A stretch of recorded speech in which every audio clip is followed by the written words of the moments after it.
chấm riệp xua bong bồn từng ngọc nia ní chi video chỉnh cho tay cầm bong bồnนั่นlên tay cầm mà lấy dương một tam đàn một chấm một nhóm chỉnh cho tay cầm lần đầm bón ní chứ đầm bón là càng càng pính chi ngang trường chọc khung bộ say khung pre amperនិងខុំពោះសៃគឺជាមួយគ្នាហ្នឹង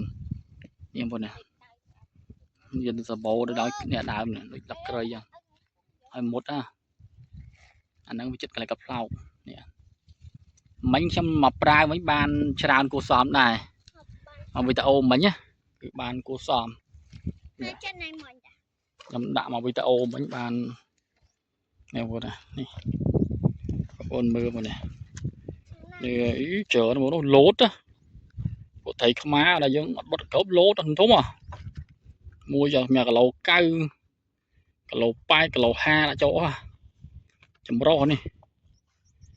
chỗ đọp quả với đọp lưỡi này, đọp quả rồi, này, chọc, này, tới cái thứ ngày giờ, em chụp bạn này. Em con em xem em nè chờ nó muốn chờ đó nó một đọc của lấy vô một đạn này mà fry thế này này này tắt cho máu nhớ lại trong con này am ca đấy ở đầu cái tôi có bay cái lắm tôi màu tầm mới vậy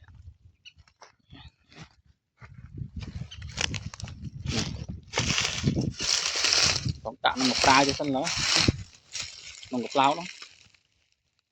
vô cái chơi nó vô cái chơi đi cho cái chơi đi mà tôi thôi chạm ăn tia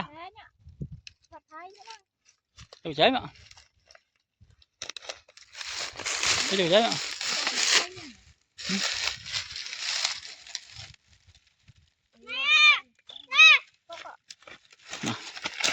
canh tới đi này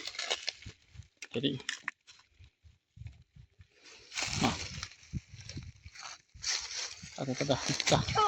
nó lại nước sâu cả đó ô sâu bàn ở gì mà nắng ơi ta let's go bọn mưa xem cho thì cầm có thể tạo ban và mang có em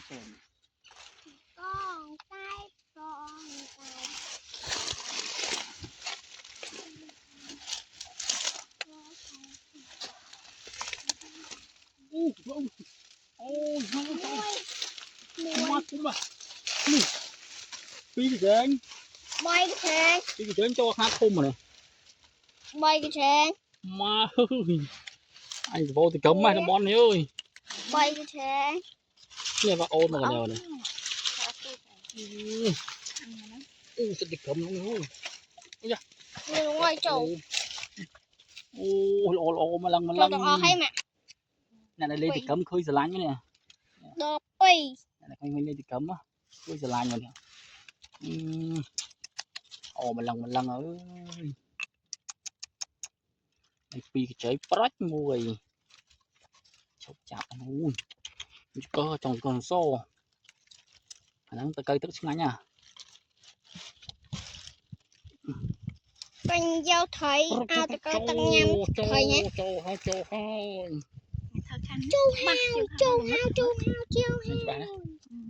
ok cái chị bảo cái đường nó ngắt luôn là chắc ơi chắc đâu rồi chắc rồi hả con này chắc ôi mà con chạp apple pie cái đường rồi chạp apple con chạp mua cho theo mua cái không phải ba không mà nữa không đi còn bạn vô bữa nào vui gì nữa nè lột thúng này nè mới mấy không chừng nào thủ mò thì ơi nè em muốn vào đứa chốt mà đập bay à tuyệt vời nhỉ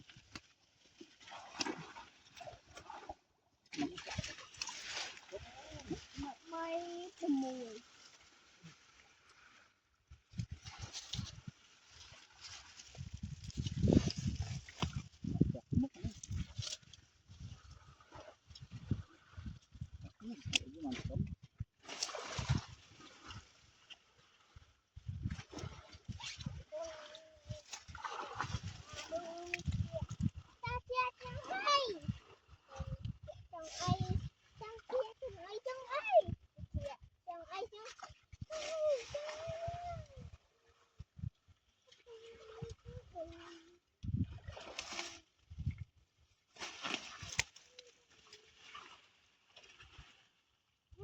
gọt cho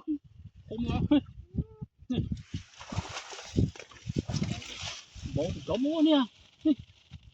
còn nhanh nhanh nha ô nè vàng vậy như bạn nhá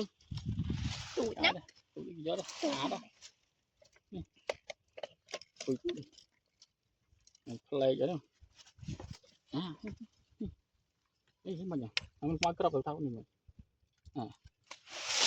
qua cái đầu mình màu này cái nó bộ mà hồn hút mùi trời nó đâu ơi ô cái sai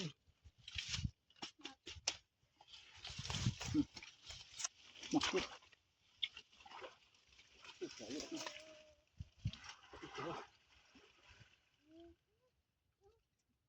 trời bệnh buồn thì cầm cái đà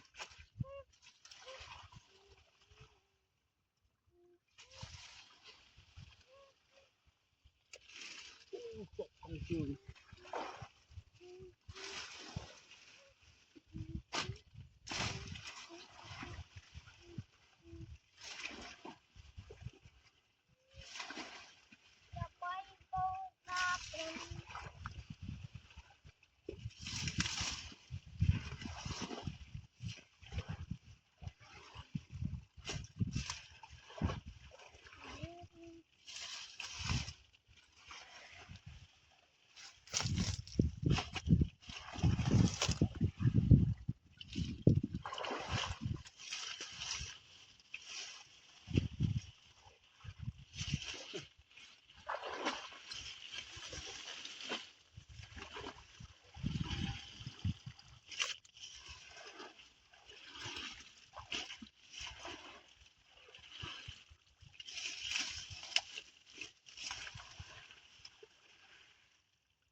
có tên là đi nhỉ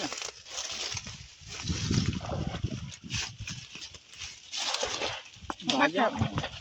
đi vào ôn luôn bắt đó vào ôn nó vào ôn nhá quay tóc dù rồi ai giờ và hai phơi mất bố chả nữa đập buồn không đập buồn bơ bơ mơ đập buồn các bạn nào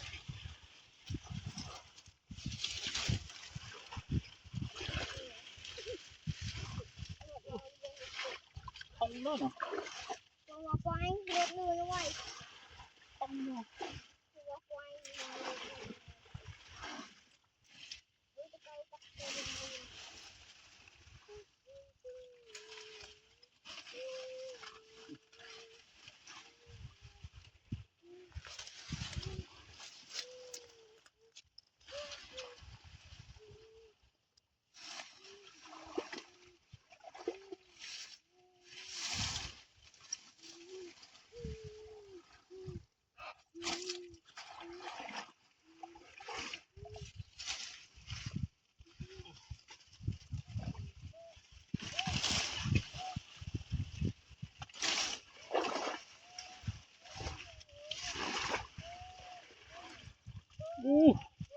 rồi ngoài cũng mà nuôi thì có một này mà phải ai hả trong nhà đấy nè ôm tao mua kia lại nè thôm mà sao có màu ơi mà sao đó ôm tao đối được ôm lăng mà lăng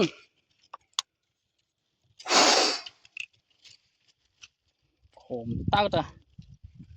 ui nè cái mưa to này cái lốt mà lốt sắt mà lô chân ngoài rồi cái lẩu em muốn cái lẩu hai sắp á ôi sợ này mà hai gian chờ sao là lâu tao ngồi mà cái đông tao lại to tiết to tiết đó đã bùi mèo có tiết tiết ba này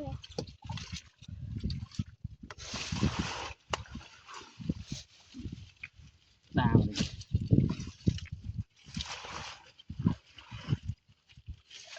tiệp á và cái đám thông rồi tôi dắt tiệp về khôn mới tiệp ạ làm bị cầm rớt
không mà cũng ô rồi không một máy kia mà chọc bánh chưa ui mà chọc bánh to hả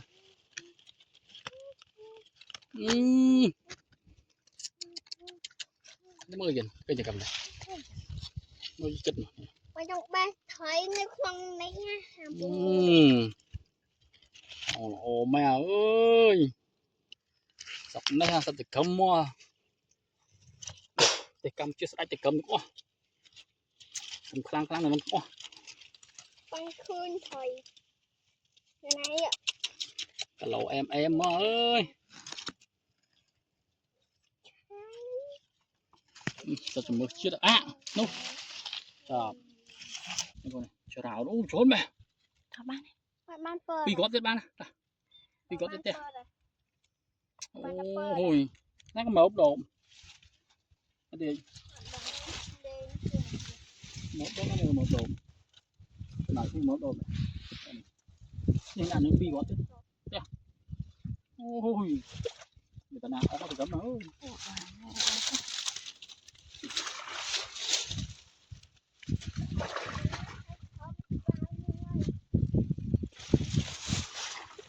ở phía trong cũ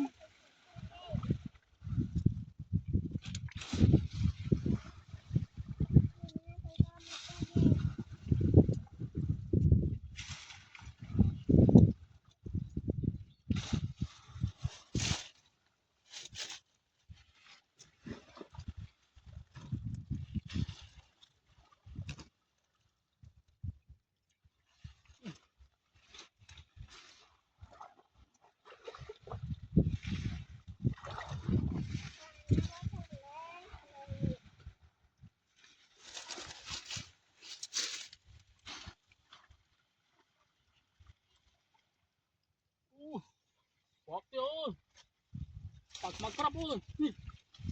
to ơi đấy đi Má phi nè. crop không ơi ma ơi sao sai chỉ cầm hai cho tôi cho đi wow hai cái tôi tiếu chua như thế này rồi lư ta hao luôn cho máy này họ đã tục là thế này chấm này thế này mưa thì cấm nè ăn luôn cấm lại phát sinh trời mà bọc nó này mà em luôn này trời mà trả luôn cái ngày hôm nay mà nó bay dài mà chụp ô đừng nai pi đốm sao tại em ô to không muốn thì cầm cái này chờ mình tên không ta không muốn nói hot à chấm liếp liếp con chụp này vì tao ô ra mình to tiền ô con